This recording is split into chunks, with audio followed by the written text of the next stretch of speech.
그와 관련해서 우리에게 주신 말씀을 우리가 함께 먼저 묵상을 하려고 합니다. 고린도전서 11장 23절부터 26절까지 말씀입니다. 한 절씩 교독하도록 하겠습니다. 23절 말씀을 제가 먼저 읽습니다. 내가 그대들에게 전해준 것은 주님에게서 받은 것입니다. 주님이신 예수님은 배신당하시던 밤에 빵을 가지사 감사하신 후에 떼어주시면서 죄송합니다. 24절 읽으시죠.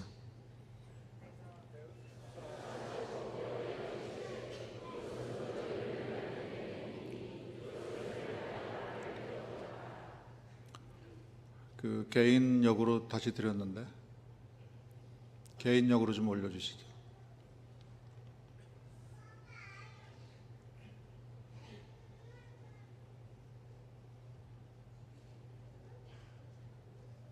네, 다시 한번 읽으실까요?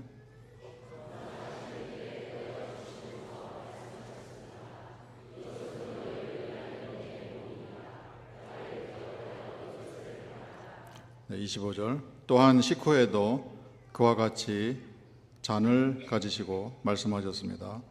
이 잔은 내 피로 세우는 새 언약이다. 마실 때마다 나를 기억하며 이것을 행하라.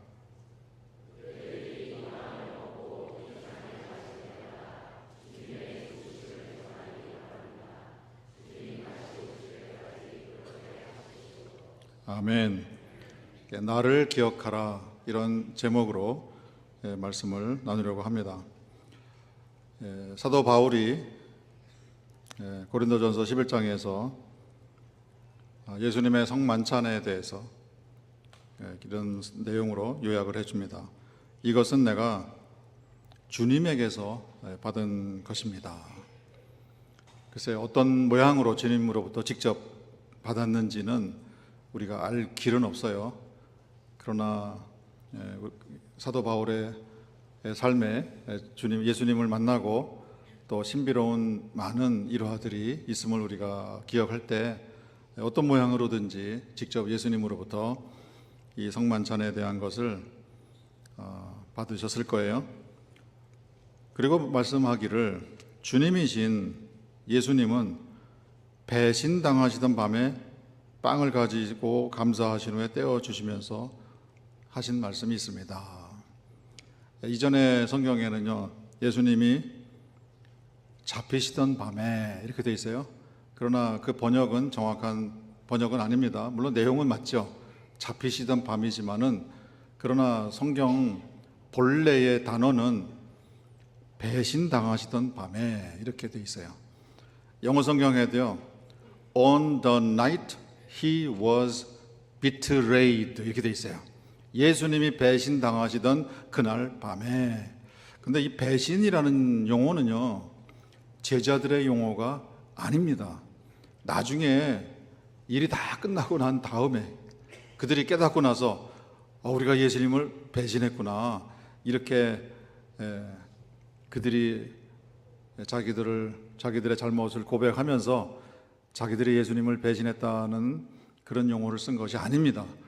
예수님께서 제자들이 배신할 것을 미리 아셨고, 특별히 베드로에게는 네가 닭 울기 전에 나를 3번 부인할 것이다. 그 번역도 정확한 번역이 아닙니다. 3번 나를 배신할 것이다, 이렇게 예수님 먼저 말씀하셨어요. 이 용어는 예수님의 용어입니다. 12제자들 세월이 지난 다음에요, 예수님이 너희가 나를 배신할 것이다 라는 그 용어를 사용하셨던 것을 기억하고 정말 한없이 가슴이 찢어지는 그런 기억을 되살렸을 거예요. 사도 바울도 마찬가지죠. 예수님이 부활하신 그 소식을 전하는 제자들을 잡아다가 몇 명을 죽였는지 몰라요. 한 명은 스데반 집사님 돌 맞아 사람들이 죽일 때에 사람들이 스데반 집사 죽이는 그 현장에서 사도 바울에게 옷을 가져다 주는 그 핵심 중심 역할을 했던 그 사도 바울에 대한 기록이 남아 있어요. 사도 바울도 예수님을 배신한 사람이었었죠. 그리고 초대교회의 성도들 가운데 많은 분들이 예수님을 향하여 십자가에다가 죽여라 이렇게 외친 사람들이 있었을 거란 말이에요. 그들 가운데 많은 사람이 예수님의 제자가 됐을 거예요. 이들 모두가 다 배신자들이었다. 예수님은 배신당하시던 밤에 이 만찬을 제정하셨는데요. 그것이 특별한 은혜고 또 특별한 의미가 있다라는 것을 우리에게 전해 주시는 것이에요. 먼저 예수님이 빵을 가지시고 감사하십니다. 하늘아버지께 감사하는 것이죠. 정말 도저히 감사가 나오지 않을 수 있는, 나올 수 없는 그런 상황에서 예수님이 감사하신 거예요. 그리고 그 빵을 떼어주시면서 말씀하셨어요. 이것은 너희를 위하는 내 몸이니라. 나를 기억하며 이것을 행하라. 너희를 위하는 내 몸이니라. 이 너희가 누굽니까? 방금 설명드린 것처럼 이 배신자들아, 이렇게 된 거예요.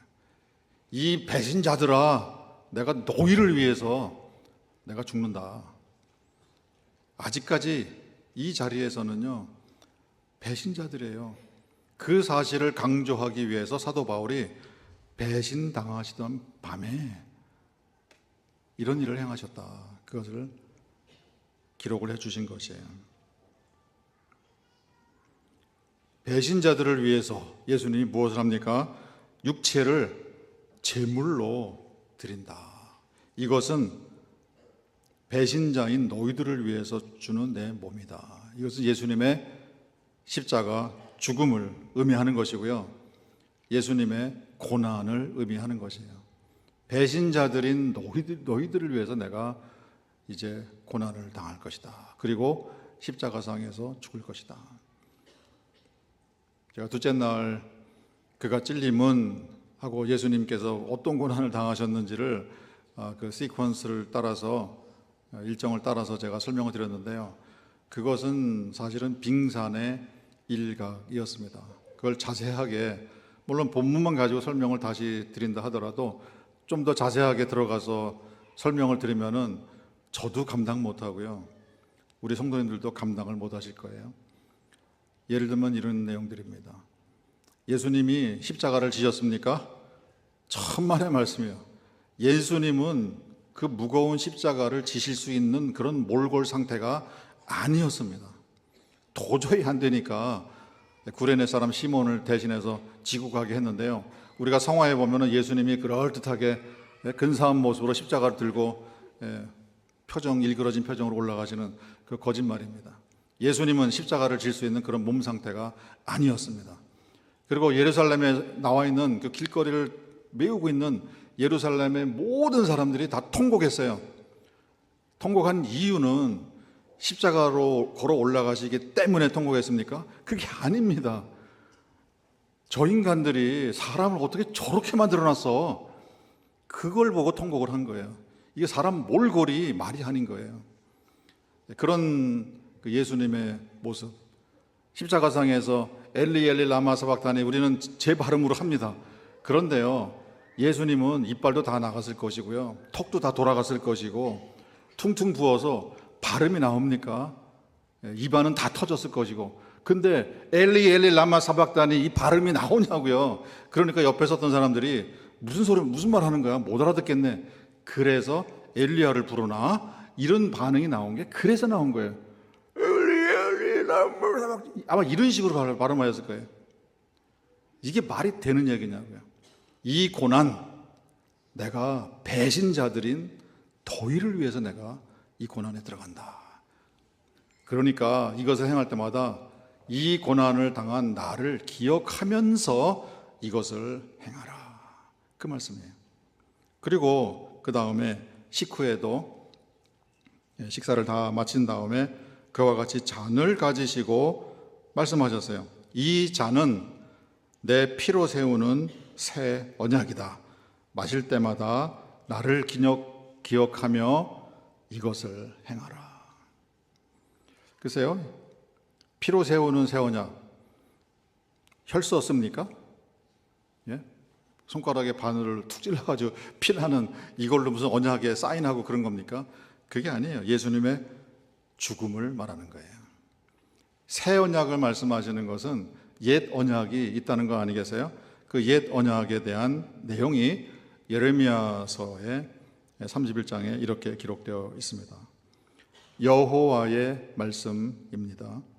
예레미야가 전하는 거예요. 보라, 날이 이르리니 내가 이스라엘 집과 유다 집에 새 언약을 맺을 것이라. 이 언약은 내가 그들의 조상의 손을 잡고 이집트 땅에서 인도하여 내던 날에 맺은 것과 맺은 언약과 같지 아니할 것이다. 모세를 통해서 시내산에서 맺은 그 언약과는 다를 것이다. 그 이유는 내가 그들의 남편이 되었어도 그들이 내 언약을 깨뜨렸기 때문이다. 그러나 세월이 흐른 후 그날에 내가 이스라엘 집과 맺을 언약은 이러할 것인즉 내가 나의 법을 그들의 속에 두며 그들의 마음에 기록하여 나는 그들의 하나님 그들의 신이 되고 그들은 내 백성이 될 것이라. 여호와의 말씀입니다. 앞뒤로 이것은 여호와의 말씀입니다. 이것은 여호와의 말씀입니다. 이렇게 하고 예레미야 선지자가 전해 주신 것이에요. 예수님께서 이것은 내가 피로 세우는 내 피로 세우는 새 언약이다. 이 언약은요, 아까도 우리 찬송을 불렀지만은 예수님의 보혈의 피를 근거로 해서 성부 하나님과 여호와 하나님과 성자 하나님 예수님 사이에서 맺어진 언약이지 우리하고 맺은 언약이 아니에요. 그러니까 이 언약은 깨질 리가 없습니다. 이 언약은 완성된 것이고요. 아니 예수님이 이 언약을 깹니까? 그게 아니죠. 우리는 예수님을 믿는 것으로서 이 언약으로 들어가는 그런 특권을 받았을 뿐이에요. 이 언약의 상대는 구약에서는 여호와 하나님과 모세와 이스라엘 백성이었지만은 여기에서는 예수님과 성부 하나님 여호와 하나님 사이에서 맺어진 언약이에요. 이 언약의 조건은 예수님의 피 보혈이었다. 이 언약은 그러니까 앞으로 다시는 깨질 수가 없는 완성된 언약이다. 우리는 예수님을 믿고 이 언약 안으로 들어가느냐, 예수님을 믿지 않아서 이 언약 안으로 못 들어가느냐, 그 선택만 우리에게 있을 뿐이다는 것이죠.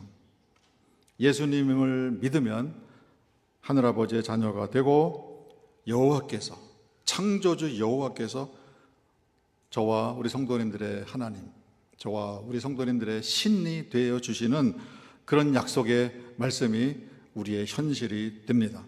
영접하는 자, 곧 그분의 이름을 믿는 자들에게는 하나님의 자녀가 되는 권세를 주셨느니라.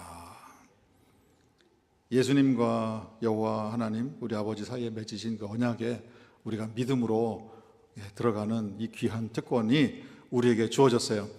이것을 행할 때마다 나를 기억하면서, 그런 사실을 기억하면서 이것을 행하라. 잠시 후에 우리가 성만찬 분병과 분잔을 받을 때 이 두 가지 내용을 우리가 꼭 기억하시면서 받아주시면 좋겠습니다. 초대교회 성도들이요, 이 성만찬을 했는데 오해를 받았어요. 그래서 사회에 엄청난 지탄을 받았어요. 그 오해받은 내용이 뭐냐면 카니발리즘. 카니발리즘이 뭔지 아세요? 인육을 먹는다 하는 거예요. 카니발리즘. 사람의 고기를 먹는다. 이 떡을, 이 빵을 받으라. 이것은 예수님의 몸이니라. 그러고요, 이 잔을 받으라. 이것은 예수님의 피니라. 이러고 성찬식을 하니까 바깥에 잘 모르는 사람들은 이건 상징인데 언어를 그렇게 하니까 저 사람들은 저 안에서 사람 고기를 먹고 사람 피를 마시네, 이런 카니발리즘을 하네 해서 엄청 지탄을 받았어요. 근데 제가 보기에는 초대교회 그 사회에서 진짜 오해한 거예요. 그 오해했다는 것은요, 사실은 사람 피를 안 먹었다는 차원에서 오해했다는 것이 아니고요, 이 성만찬의 의미가 뭔지를 모르고 오해를 했구나, 그거예요. 초대교회 물론 이거 상징입니다. 상징. 예수님의 살을 먹고 예수님의 피를 마시는 이것은 카니발리즘 차원이 아닙니다. 예수님이 이렇게 말씀하셨어요. 그대들이 이 빵을 먹고 이 잔을 사도 바울의 말씀이죠. 그대들이 이 빵을 먹고 이 잔을 마실 때마다 주님의 죽으심을 전하시기 바랍니다. 이 빵을 먹고 이 잔을 마실 때마다. 이거는 카니발리즘에 동참하는 게 아닙니다. 그거보다 더 심한 거예요. 어제도 말씀을 드렸죠. 인간이 하나님을 먹는 거예요. 인간이 신을 먹는 거지 인간이 인간을 먹는 게 아니란 말이에요. 상징이지만은 우리는 사실은 육신을 입고 이 땅에 오신 신이신 예수님, 여호와 하나님이 직접 이 땅에 오셔서 인간이 되신 그것을 기념하는 건데, 내용인즉슨 하나님이지 인간이 아니었다.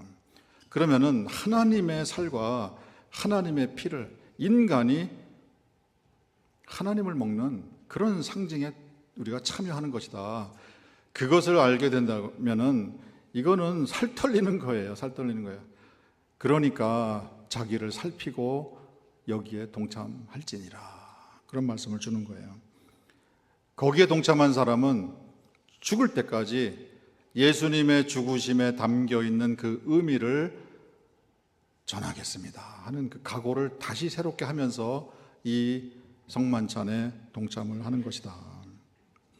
그대들이 이 빵을 먹고 이 잔을 마실 때마다 주님의 죽으심을 전하시기 바랍니다. 주님 다시 올 때까지 그렇게 하시기 바랍니다. 우리 세움교회 성도님들은 다 그러실 것으로 믿습니다. 아멘 하십니까? 네, 아멘. 억지로 강요해서 아멘을 받아낸 것 같아서 죄송하긴 한데요, 우리가 꼭 그렇게 하시기 바랍니다.